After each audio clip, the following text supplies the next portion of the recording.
Good morning, YouTube. All right, we are going old school, and I am going to bring you the most delicious Southern green beans with bacon that you have ever had. I mean, so good. And the best part is that they're super easy. They really take almost no effort. All right, let's cook, y'all. We got a family to feed. All right, we're going to talk about green beans for a minute. These are the green beans I grew up with. This is an Appalachian string bean. Normally, what you buy in the grocery store, the most common is a French green bean, and they're round. They're also called haricot vert, which is just green bean in French. If you find these, though, this is where the flavor is, okay? You got to prep them, and they're a little bit fiddly. You got to get rid of that. Now, they're a wee bit fiddly. It's a bit of a pain, but the trade-off in flavor is pretty stupendous. There's an old-fashioned dish called leather britches made of these green beans in the Appalachian South, and they are stunning. Just snap off your ends, peel off your strings. That's one of the best tasting vegetables you'll ever have. Okie dokie. Now, my biggest hint today, my biggest tip is don't start cooking bacon in a house full of teenagers and then go run an errand, because you'll come back and somebody will have eaten half of it.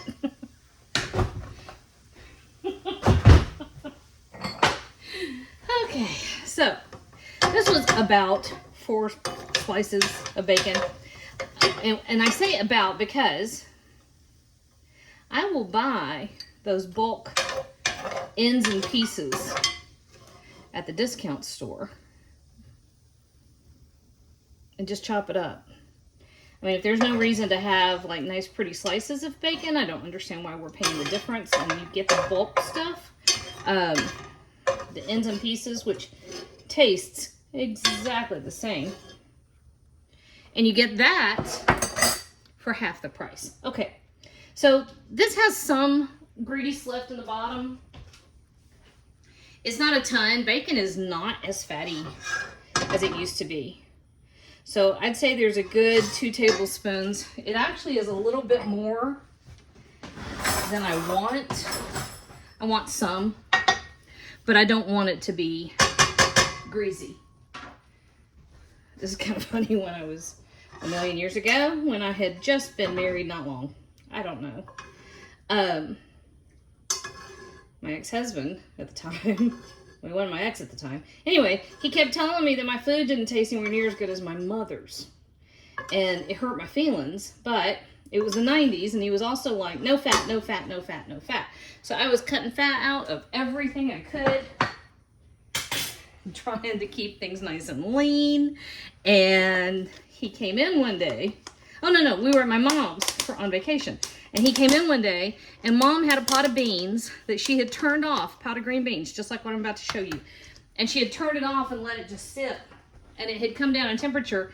And the layer of bacon grease on top of it had congealed. And it was like, you know, an inch deep. And he walked through and he went, "What is that?" And I said, "That's why mine doesn't taste as good as Mom's."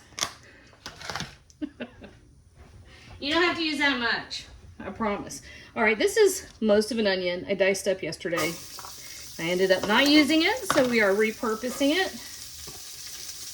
And that goes right in there. Now, the way Mama did it, she would put a whole onion in a pot of beans. Just take the peel off. And then just nestle that whole onion down in the beans. Okay, let's talk about something else real quick. These, you see how they're flat? Broad beans. They're not really broad beans. That's not the right word. Where we're from, here in Appalachian Mountains, we call these string beans. And when you're cleaning them, you snap off both ends. And then you snap it and then pull, and a big long string comes out, just like you're unzipping a seam. And some varieties of beans are stringier than others. See, there's one I missed. See that? It doesn't always come in one even, no, that wasn't much of nothing. It doesn't always come off in one long bit. So some are stringier than others. What I have discovered is most grocery stores now carry a variety of bean that used to be simply known as haricot vert. Now it's just called French green beans or just green beans, and they're the round ones. You know, the round ones. And they might have a little at the top, but they don't really have strings down the side. And so you don't have to work at stringing them, which is kind of soothing, actually. I don't give two figs for kneading bread. I think that's overrated, but I like stringing beans. I don't know. That's just me. The trade-off, though, is flavor, I think. This is just a... Oh, look, there's a string. A string. Oh, there's that. Can you see it? There we go. The end of the world will not happen if you miss some strings in your beans. They do, however, get caught in your teeth, and it's distinctly unpleasant. So there you go. Do the best you can. And the green part on these is thicker, tougher, and a bit more fibrous than the regular round varieties that you see in most of the grocery stores now. But it also is amazing with flavor. Okay, so there's trade-offs. When they are fresh and in season like they are right now, I will take the beans that you got to string. All right, so our onion is going,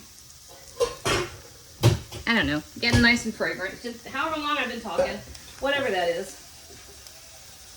And then we have a couple of options on these. Mom always uses just plain water. A good teaspoon. I'll probably do more salt in a minute. That's kosher salt. And solid pinch of red pepper flake. And of course we have the bacon grease in here. Anyway, Mom always uses plain water.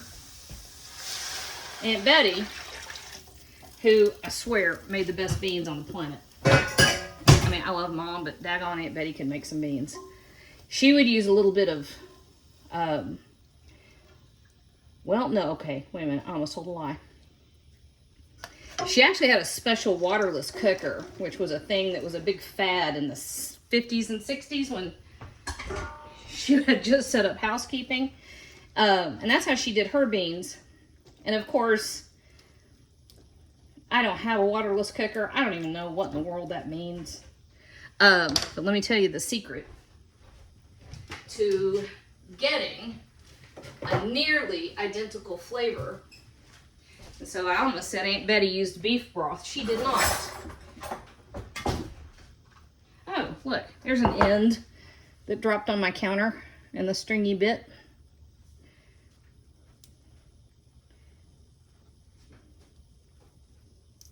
I don't know why I'm working so hard to get that bean out of there.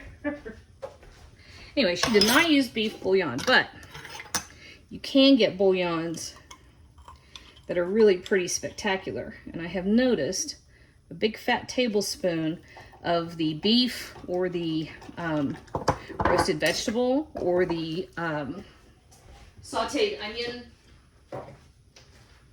That somehow brings the flavor as close as possible to whatever Aunt Betty's waterless beans were. And of course I got a phone call. Hang on. All right, got rid of the phone call.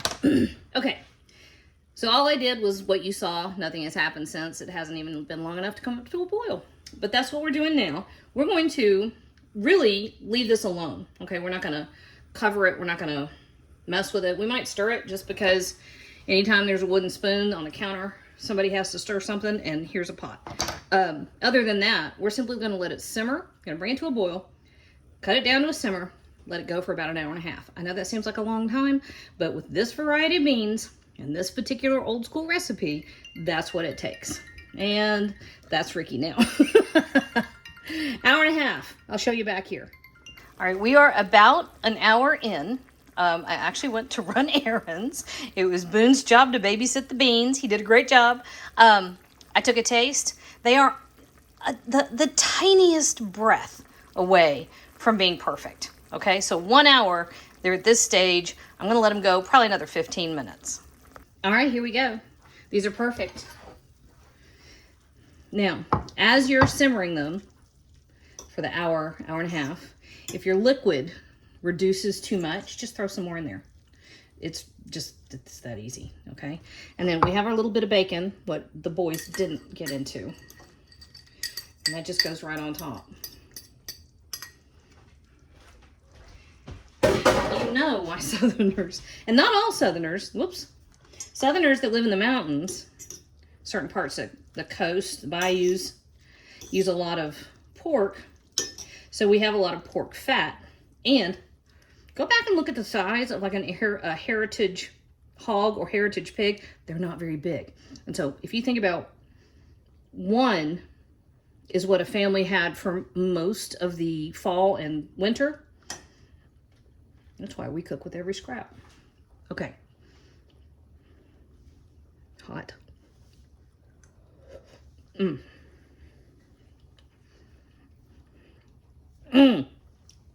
Oh my gosh, that's good.